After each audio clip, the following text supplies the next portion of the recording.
Welcome to this explainer, where we're going to completely flip the script on microbes. We're so used to thinking of them as the enemy, right? The germs we frantically scrub off our hands or the pathogens that make us sick. But today, we're diving into the fascinating world of microbes in human welfare. We're going to see how these invisible organisms actually power our world, protect our health, and serve as our absolute most powerful, unseen allies. Here's what we're looking at today. We'll meet the invisible world, check out microbes in your kitchen, explore industrial and medical marvels, dive into treating sewage and waste, and finally wrap up with natural farming and biocontrol. Section 1. Meet the invisible world, where we're breaking the stigma of infectious agents. When we say microbes, we're actually talking about a massive, diverse lineup. You've got protozoa, bacteria, fungi, plus viruses, viroids, and even prions, which are basically just proteinaceous infectious agents.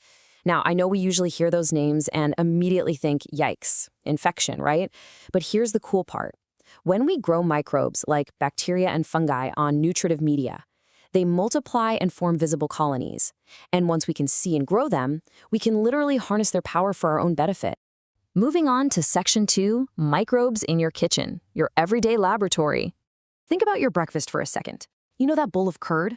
That only happens because we add a tiny starter, called an inoculum, packed with millions of lactic acid bacteria, or LABs, straight into milk.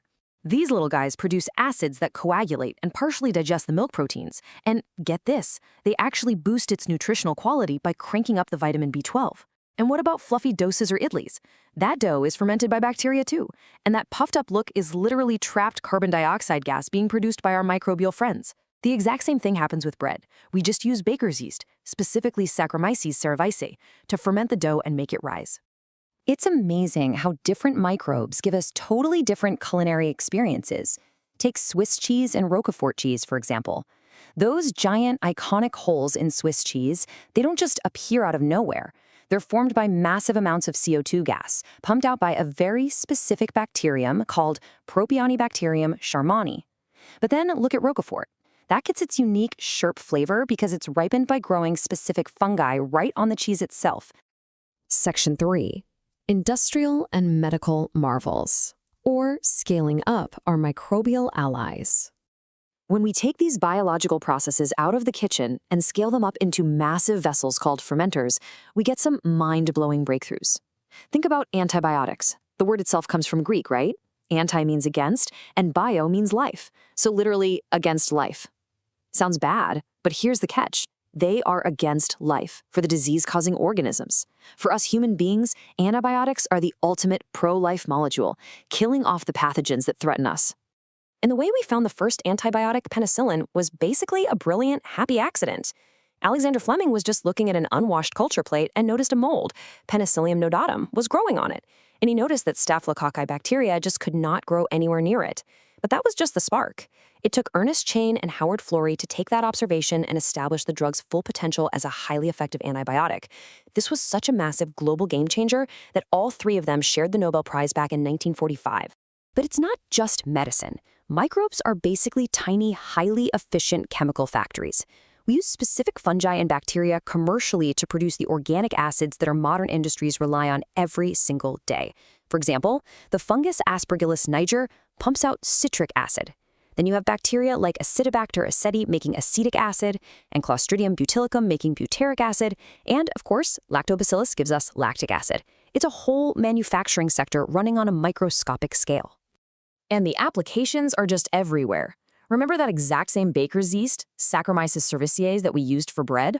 Well, as brewer's yeast, it also ferments malted cereals and fruit juices to give us ethanol for beverages like beer and wine. We also use microbial enzymes, like lipases, in laundry detergents to literally eat oily stains right out of your clothes, or pectinases and proteases to make bottled juices look crystal clear. In medicine, we've got Streptococcus bacteria genetically modified to act as an amazing clot buster for heart attack patients. We even harvest cyclosporin A, an immunosuppressive drug for organ transplants, from the fungus Trichoderma pilosporum, and statins to lower blood cholesterol from the yeast Mamascus purpuris. All right, Section 4, treating sewage and waste. Let's meet the municipal waste warriors. Untreated municipal waste, or sewage, is a huge source of waterborne diseases. So how do treatment plants fix this? They do it in a few brilliant steps.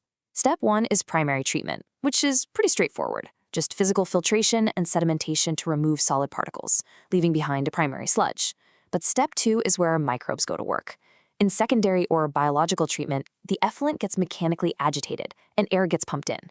This creates the perfect environment for phlox, which are massive clusters of aerobic bacteria and fungal filaments, to vigorously grow and absolutely consume the major organic matter. Finally, in step 3, the leftover sedimented phlox are moved into an anaerobic sludge digester. Here, bacteria that thrive without oxygen step in and digest the sludge. So, how do we know if that secondary treatment actually worked? We use a metric called biochemical oxygen demand, or BOD. BOD is basically the amount of oxygen that would get consumed if all the organic matter in 1 liter of water were oxidized by bacteria. To put it simply, a much lower BOD means the water is way less polluting. This biological purification is the exact science backing massive government initiatives like the Ganga and Yamuna action plans, ensuring only treated sewage makes its way into our major rivers. Now, here's a really cool bonus from that final anaerobic digestion step. While those bacteria are busy digesting the waste without oxygen, they produce a mixture of gases. The main component is methane, along with carbon dioxide and hydrogen sulfide. Put those together and you get biogas. It's a highly inflammable gas, which means we get a brilliant, completely renewable source of energy right out of our waste. And city sewage isn't the only place we get biogas. These methane-producing bacteria, known collectively as methanogens, like Methanobacterium, naturally grow on cellulosic material. And guess where their favorite natural habitat is? The rumen or stomach of cattle. Because of that, cattle dung, or gobar, is absolutely packed with these methanogens. Taking advantage of this, India created a massive rural innovation for generating Gobar Gas, driven by some dedicated work from the Indian Agricultural Research Institute and the Khadi and Village Industries Commission. And finally, Section 5, Natural Farming and Biocontrol, where we look at securing our food supply. So, biocontrol is all about ditching toxic chemicals and using biological methods to handle pests and diseases instead.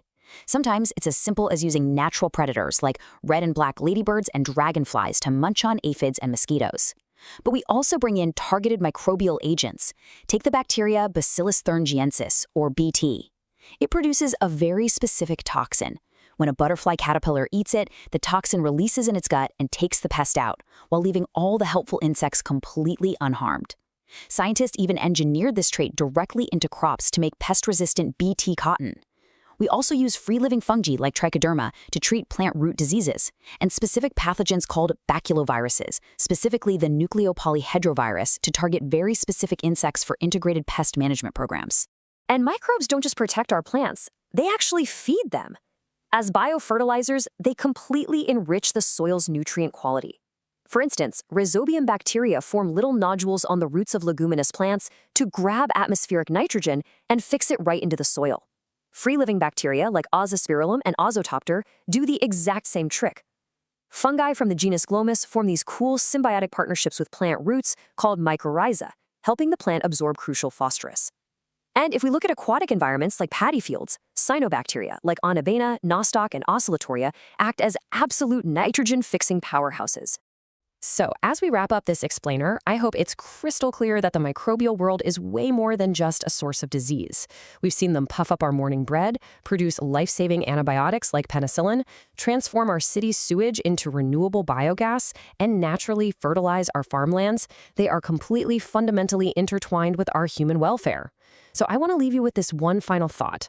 If these unseen, invisible allies can heal our bodies, secure our food supply, and clean our rivers, what unseen problem are they going to solve next? Thanks for hanging out and keep exploring.